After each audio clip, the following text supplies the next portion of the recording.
안녕하세요. 네. 네. 베딩엑스의 대표 이창렬입니다. 오늘은 여기 써져 있는 것처럼 환자 관리 및 평가 검사를 할 수 있는 BIA 450에 대해서 말씀을 드리고자 합니다. 병원에 환자가 처음 왔을 때 선생님들이 하는 게 뭐겠어요? 어디가 아파서 왔는지를 먼저 물어보겠죠. 그것을 듣고서나 이제 진료 방향을 선택할 수 있겠죠. 근데 옛날에 명의는 뭐라 그랬습니까? 보기만 해도 이 환자가 어디가 아픈지를 안다라고 얘기를 했어요. 근데 그런 것까지는 가지 않다더라도 의사들은 환자를 많이 보다 보면은 사인 한 가지만 딱 보더라도 증상 하나만 보더라도 이 사람은 뭐 때문에 왔구나 이런 것들을 알 수 있어요. 그리고 일반적으로 많이 본 질환에 대해서 고혈압이나 당뇨나 이런 증상들은 꼭 나타나는 증상들이 있어가지고 이 사람이 이거는 당뇨 때문에 왔구나, 이건 고혈압 때문이구나 하는 것들을 알 수가 있습니다. 근데 그렇지 않은 경우에는 잘 몰라요. 제가 어떤 선생님한테 대학병원에서 유명한 대학병원에 계시면서 전문 과정으로도 하는 선생님이 대학병원을 은퇴하시고 나서 이게 병원에 새로 이렇게 이제 다른 병원에 이제 취업을 하셨는데 그 병원을 제가 소개시켜 준 병원이었었어요. 근데 이 선생님이 진료를 하시다가 증발해 버리셨어요. 나중에 알게 됐는데 증발한 사유가 이게 환자를 보다 보니까 그 전에 대학병원에 있을 때는 환자들이 다 인턴, 레지던트 이렇게 거쳐서 어떤 환자라는 것을 딱 알고 자기한테 한 포인트만 알려주면 치료를 할 수 있는 이런 거였었는데 여기 생판 오픈한 병원에 와보니까 아무것도 모르는 환자의 히스토리 내력을 전혀 모르는 상태에서 환자가 오다 보니까 내가 치료할 게 뭐부터 치료해야 될 것인가 하는 것을 잘 알지 못하는 이런 사태가 벌어져서 내가 몇십 년 동안 그 대학병원 의사로 있었는데 이게 뭔가 해가지고 자괴감에 잠시 자리를 떴다라고 하셨습니다. 근데 BIA 450이라는 것은 의료기기인데 이것은 환자 상태하고 평가를 알려주는 이런 기기예요. 그래서 지금 검사해 보신 것처럼 짧은 시간에 검사를 했잖아요. 근데 짧은 시간에 검사를 했음에도 불구하고 이 환자가 어떤 상태라는 것을 바로 알아낼 수가 있어요.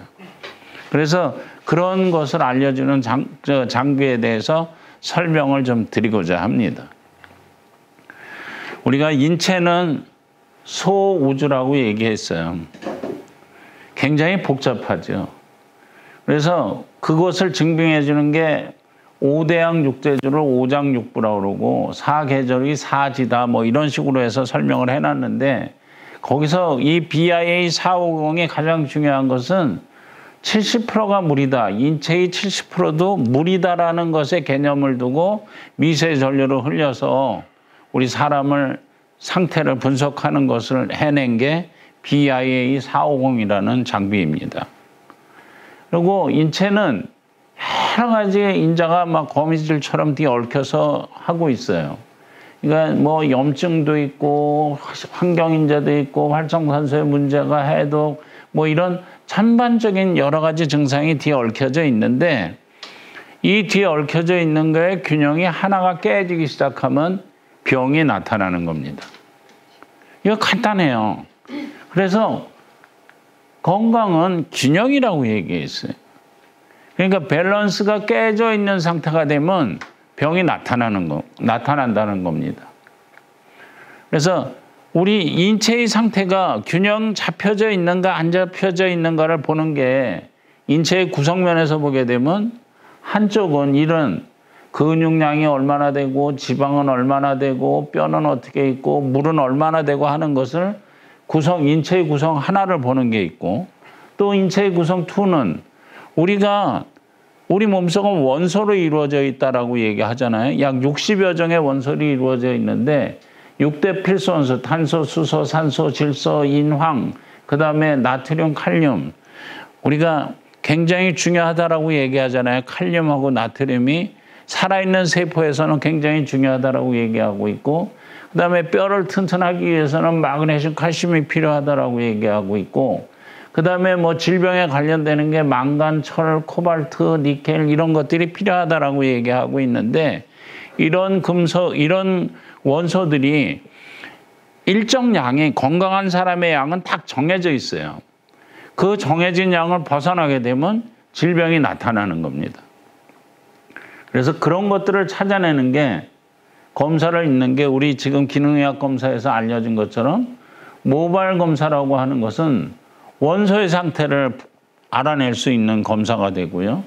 그 다음에 그 BI 검사라는 것은 세포의 상태, 우리 몸의 물의 상태는 어떻고, 그 다음에 이 지방의 상태, 단백질의 상태, 뭐 이런 것들은 어떤지를 알아낼 수 있는 검사가 BIA라는 검사입니다. 그래서 오늘 주로 말씀드린다는 것은 BIA 450에 대해서 말씀을 드릴 겁니다. 그래서 BIA는 생체 전기 분석이라고 얘기하는데, 인체에 저주파 교류 전류를 흘리는 겁니다. 재보셨지만 손등과 발등에 재놓고 교류 전류를 흘려서 그 전기 저항을 분석을 해보게 되면 무엇을 알 수 있냐 하면, 나타내는 결과지로다가 세포의 건강도, 그러니까 신체 나이를 대부분 알 수 있어요. 그러니까 우리가 지금 현재 나이에 0.7을 곱해야지만 옛날 과거의 노인들하고 이렇게 같은 생체 나이가 이루어진다라고 얘기를 하고 있거든요.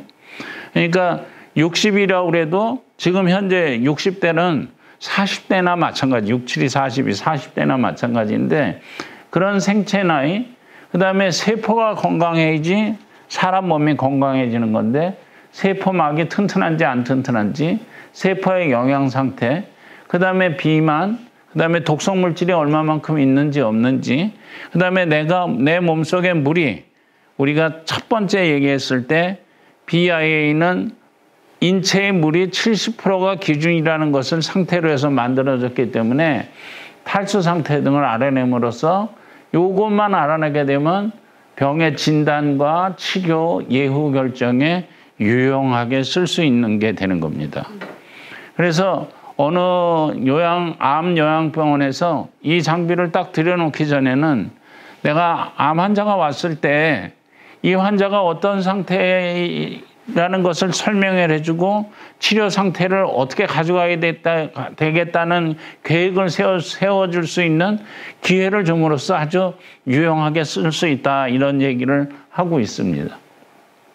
그래서 조금 더 자세하게 말씀드린다 그러면 이거는 순식간이에요. 지금 실제 잰 거는 약 30초 시간뿐이 안 흘렀거든요.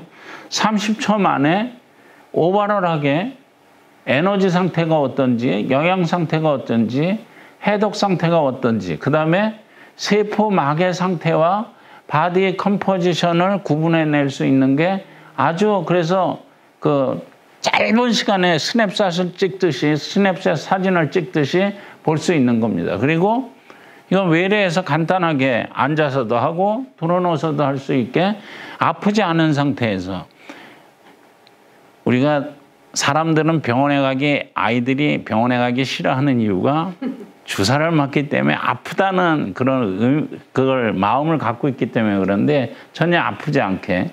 그래서 원래 이 장비는 처음에는 2번, 3번, 그러니까 몸의 구성 상태하고 물의 상태만 볼 수 있는 걸로 해놨다가 이게 점차 논문의 사용 방법이 알려지고 이러면서 세포의 건강 상태를 분석하는 장비로 쓰여지게 됐고, 그렇기 때문에 세포의 분석 상태를 알려주는 장비로 쓰여지게 됐기 때문에 암 환자라든지 뭐 이런 그 중증 환자들한테 코마 상태에 있는 환자까지도 치료를 얼마나 할 수 있는가. 그 다음에 또 어디까지 알려지게 되었냐면은 그 완화의학병동.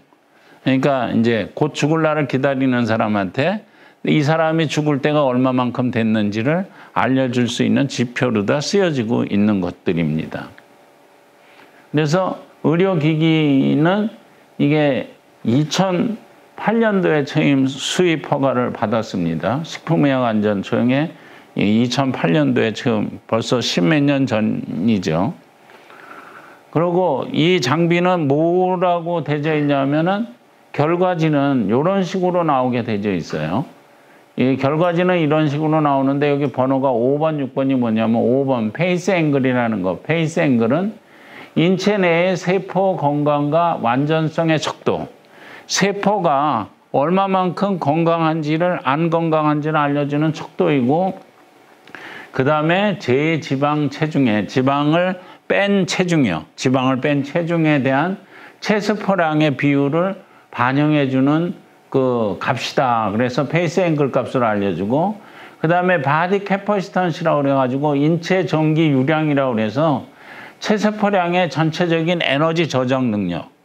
왜 어떤 사람은 에너지가 내 몸속에서 풍부하다라고 얘기할 때 피곤하겠습니까? 전혀 피곤하지 않거든요. 근데 피곤한 사람은 에너지량이 떨어지게 되는 거죠. 근데 겉으로 봐서는 이게 잘 몰라요. 근데 실제 재보면은 에너지량이 급격하게 떨어져 있는 사람들을 찾아낼 수가 있다는 겁니다. 바디 캐패시턴시를 통해서. 그 다음에 또 중요한 게 뭐냐면 세포박 체중과 체세포량의 비, ECM, BCM 비율인데 이거는 제지방 체중에 대한 체세포량의 양의 관계에 대해서 위상각을 여기 페이스 앵글이나 대신해서 사용하게 되는데 이거는 뭘 뜻하냐면 내가 운동을 제대로 하고 있는지 안 하고 있는지 이런 거를 알아낼 수가 있어요. 우리가 BMI라고 해서 그 비만도를 측정하기 위해서 BMI를 보고 있는데 씨름 선수들은 어때요? BMI를 보면 29, 30 이렇게 막 높게 나오거든요. 그 사람의 운동량이 떨어지는 게 아니니까 그런 것들을 이 ECM, BCM 비율로 알아낼 수 있는 부분이 되겠습니다. 그래서 BIA 측정 원리는 신체를 일령의 원통 실린더. 그러니까 이것도 다리라고 그러면 다리 원통 실린더, 팔이라고 그러면 팔도 원통 실린더, 몸통도 원통 실린더죠. 실린더로 생각을 하고 저항은 실린더의 길이에 비례하거든요. 저항은 이게 전기를 이렇게 흘릴 때 이 실린더의 길이가 길면 길수록 저항이 더 커지겠죠. 실린더의 길이에 비례하고 길이와 저항을 알고 부피를 계산해낼 수 있죠. 그 다음에 물의 양을 얼마로 가정했을 때 fat mass, 그러니까 그 지방을 뺀 근육의 물의 양이 73%가 가장 이상적이라는 가설을 세워놓고 우리 몸이 그렇게 되어 있다는 것을 세워놓고 여기다 그 손목과 발목, 발등, 손등을 해서 측정을 하게 되는 원리가 이게 기본 원리입니다. 근데 이 손등과 발등을 4개의 전극을 사용하여 서로 다른 회로에서 변조되지 않고 2개의 교류 전류를 각각 통전시키면 여기 손하고 발만 통전시키면은 우리가 사지를 측정해낼 수가 있어요. 전체를. 전기는 얼마나 빠르죠? 1초에 30만 킬로를 간다 그러죠. 그래서 순식간에 요 네 군데만 재고 있으면 같이 전체의 몸의 상태를 바로 스캔해낼 수 있는 장점이 있다는 겁니다. 그래서 이런 검사 방법에 의해서 찾아내는 방법이 방정식에 의해서 나오는데 제지방 체중, 그러니까 그 지방이 없는 체중, 그 다음에 체세포량, 그 다음에 총 인체 수분, 내 몸에 인체의 수분이 얼마만큼 있는지, 그 다음에 세포 내 수분, 그 다음에 위상각, 저나 기타 변수들을 찾아낼 수 있는 겁니다. 근데 이거를 미세 전류로 하는데 저 장비의 특징은 외부의 전원을 꽂고 있습니까? 안 꽂고 있습니까? 저 외부의 전원이 꼽혀져 있지 않아요. 우리는 전기는 일정하게 흐르는 것 같지만 형광등, 요즘은 형광등이 아니라서 백열등이나 그런 거 보면 이렇게 밝았다, 검어졌다, 이런 것들이 나타나죠. 우리가 전기는 일정하게 흐르는 게 아니라 전기는 변하게 되어 있어요. 근데 전기를 일정하게 흐르게 만들어 주려고 그러면은 우리가 얘기하는 충전기를 이용하면 일정하게 전류를 마련해 놓을 수 있습니다. 그래서 그런 것들을 갖다 놓게 되면 일정한 값을 나타낼 수 있어서 우리가 검사를 한다는 것은 가장 중요한 것이 재현성이거든요. 어떻게 하면 똑같은 값이 나올까? 만약에 우리 선생님을 검사를 했는데 한 번 검사하고 검사값이 틀려지고 한 15분 있다 또 검사했는데 검사값이 틀려지고 또 15분 있다 검사했는데 검사값이 틀려지면 그 검사 기기를 믿을 수 있습니까? 못 믿게 되는 거죠. 근데 애초에 충전기를 사용하지 않은 검사기기를 사용한다 보면 전기가 일정하게 흐르지 않고 있기 때문에 값이 틀려질 수가 있어요. 그것을 미리 예방해 놨다는 게 BIA 450의 특징이기도 합니다. 그래서 이 시원한 그림을 이제 광고 선전에서 이렇게 이 BIA 장비에 여기서 아주 시원하게 만세를 부르고 있는데 관리 및 평가 검사에서 국내 유일의 의료 장비인데 이게 FDA 공인을 받은 거예요. 모든 의약품이나 의료기기는 FDA 공인을 받았느냐 안 받았느냐를 먼저 검증을 해봐요. FDA 공인을 받았다는 것은 그만큼 정확한 값을 예측해 준다는 얘기죠. 그래서 그 환자의 영양 상태와 기능 상태, 사망률을 예측할 수 있는 것으로 되어 있어서 암, 에이즈, 간 질환 이런 환자들한테 쭉 쓸 수 있다라는 얘기고, 그 다음에 이 장비는 이 나온 숫자를 가지고 영양치료 가이드를 알려줘요. 우리가 밥을 잘 먹으면 뭐라 그래요? 밥 잘 먹은 귀신은 때깔도 좋다라고 얘기하죠. 영양이 잘 돼 있는 상태라 그러면 질병이 안 걸려요. 그래서 비타민, 미네랄, 지방산, 아미노산 이런 영양물질이 어느 것이 부족한지를 알아낼 수가 있어요. 그것을 알아내는 것을 거기에 모자라는 것을 투약을 해주다 보면 좋은 치료 결과도 나타날 수 있기 때문에 검사와 치료 프로토콜을 동시에 줄 수 있는 의료기기라고 할 수 있습니다. 그래서 그 검사의 전기는 우리가 전기에는 딱 레지스턴스하고 리액턴스 두 가지가 나타나요. 전기를 몸에 흘리게 되면은. 그러면 레지스턴스가 뭐냐? 레지스턴스는 저항이에요. 우리가 그 물속에서 우리가 주먹을 가지고 공기 중에서 휙 뻗는 거 하고 물속에서 휙 뻗는 거 하고 어느 게 더 힘이 들어요? 물속에서 뻗는 게 힘이 들죠. 그거는 물이라는 저항이 있기 때문에 그런 거예요. 그래서 체내에는 주 전도체가 전류로 흐르는 게 전도체가 물이기 때문에 물이 많이 있다라고 그러면 저항값이 적은 거고 물이 적게 있다라고 그러면 저항값이 큰 거예요. 그러면 물은 주로 어디에 있느냐 하면 지방에는 물이 하나도 없어요. 기름에 물이 들어갈 틈이 없죠. 물과 기름은 섞이지 않으니까. 물이 하나도 없으니까 그 저항값에 레지스턴스 값에 의해서 이 사람은 근육이 많다. 이 사람은 지방이 많다. 이런 것들을 알아낼 수 있다는 겁니다. 그리고 수분의 양을 수분이 많구나.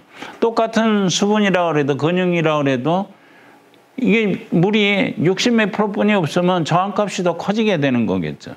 근데 물이 75% 이상 있으면 저항값이 더 적게 나타나는 것이죠. 그래서 우리 선생님 갓 태어난 아이의 몸의 물의 양은 몇 프로인지 아십니까? 평균보다도 적고 같은데.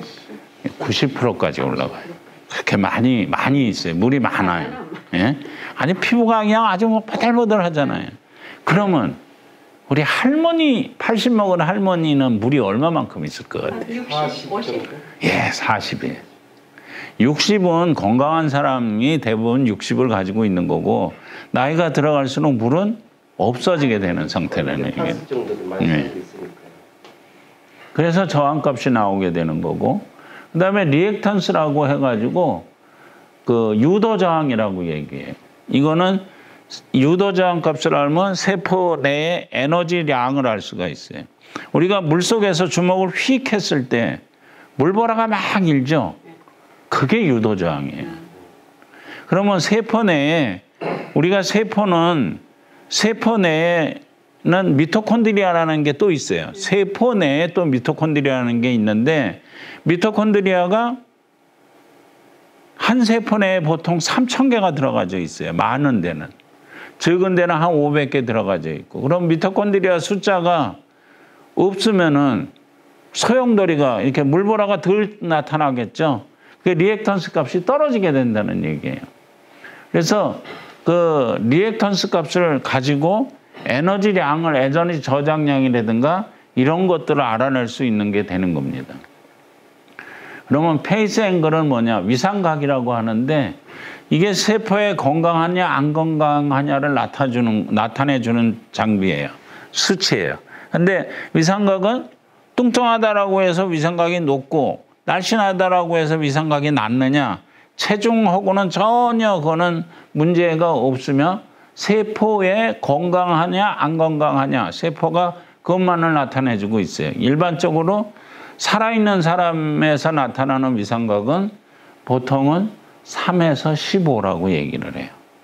건강한 사람은 보통 6에서 8, 5 이하로 나타나는 낮은 상태를 우리가 질병이 있는 상태라고 얘기하는 겁니다. 그래서 병원에 왔을 때 검사를 해봤더니 이 사람이 5뿐이 안 나왔어? 그러면 이 사람은 뭔가 모르겠지만 질병이 있구나. 좀 더 검사를 좀 해봐야 되겠구나 하는 것들을 알아낼 수 있는 그 지표가 되는 겁니다. 그래서 위상각이 만들어지는 것은 좀 전에 얘기한 레지스턴스, 물의 양하고 리액턴스, 세포막의 이게 건강도를 두 가지를 합쳐진 벡터 값이 페이스 앵글 값이 나오는 거예요. 그래서 살아있는 사람은 3 이하는 살아있는 사람이 아니에요. 죽은 사람이에요. 그래서 이런 것들을 그럼 페이스 앵글이 이거를 네가 이게 처음에 페이스 앵글을 가지고 병원에 와서 설명을 했을 때 2008년도, 2009년도, 2010년도 이때 설명을 했을 때 많은 선생님들이 믿지 않았어요. 아니 이게 무슨 얘기냐? 그런 게 어딨냐? 근데 계속해서 논문이 나와서 SCI 수제 논문이 2000여 편을 살펴보게 되면 페이스 앵글, 세포 건강도라는 것은 가장 중요한 측정값이고 세포 건강도의 지표고 높으면 높을수록 좋다라는 것이 밝혀져 있고 바디 캐파시티 에너지 저장도도 저장도를 나타내는 게 세포막의 전하를 보유하는 능력이고 전자전달계의 전도 능력이다. 즉 전자전달계는 미토콘드리아 내에서 일어나고 있기 때문에 세포에 건강하고 미토콘드리아의 숫자가 많으면 이 값은 높은 값을 나타난다는 것이 논문을 통해서 밝혀지게 된 것입니다. 건강한 세포들은 여기서 전기가 흐름에 따라서 하나는 그냥 흘러나가고 하나는 뚫고 나오는 그 차이에 따라 값이 커지니까 위상각이 큰 거고 이렇게 흐물흐물한 세포는 그냥 넘어가는 거고 뚫고 지나가는 거고 차이가 적으니까 위상각이 작게 나타난다라는 얘기입니다. 그래서 얼마나 회복력이 좋은가 할 때 우리가 2.1, 3.9, 5.4, 6.7, 8.9 있는데 여기 이게 6점 이상 되는 사람들은 아주 건강한 사람들이에요. 요 밑에 있는 사람들은 올라올 수 있는 사람들이에요. 근데 이게 4 밑으로 떨어지는 사람들은 회복이 좀 어려워요. 이건 죽을 날을 기다리는 사람들이에요. 그래가지고 그 값의 위상값에 따라서 이게 나이도 이제 나이별로다가 나오는 게 20대 남자는 7.3 이상이 나와죠, 이제요. 예? 그 여자는 6.6, 30대는 7.5, 40대. 근데 실제 내 나이가 70인데, 예? 내 나이가 70인데 남자로서 6.1이 나와야 되는데 7.5가 나왔다 그러면 얼마나 건강하겠습니까? 예? 그래서 이게 그 비뇨기과에서도 이거를 많이 써요. 비뇨기과에서 남성의학을 전문으로 하는 데서 노인분들이 와서 측정해보고 나서 이것을 나는 70대인데 60대야. 나는 70대, 실제 70대 50대야. 이렇게 나오면 얼마나 이게 삶이 힘차고 좋아지겠습니까? 그래서 이 나이에 따라서 페이스 앵글 값을 따라서 이렇게 측정을 해낼 수 있기 때문에 생체 나이를 알 수 있다는 것들로 쓰이고 있는 거고, 그 다음에 여기에서 이제 7.5, 6.5 이렇게 쭉 해가지고 건강 상태를 아주 해석을 해놨어요. 이게 어떤 상태라는 걸. 근데 이 밑으로, 5 밑으로 떨어지게 되면 여기서부터는 이제 질병이 있다라는 것을 알려주는 걸로 써져 있는 거예요. 나이에 비해서 건강 상태가 조금 떨어지더라도 조금 질병이 없는 사람들은 그 5 이상은 다 돼요. 예? 그리고 치료가 가능한 숫자로 되는 건데, 이제 그렇지 않은 경우에는 그런 문제점이 생긴다라는 얘기죠.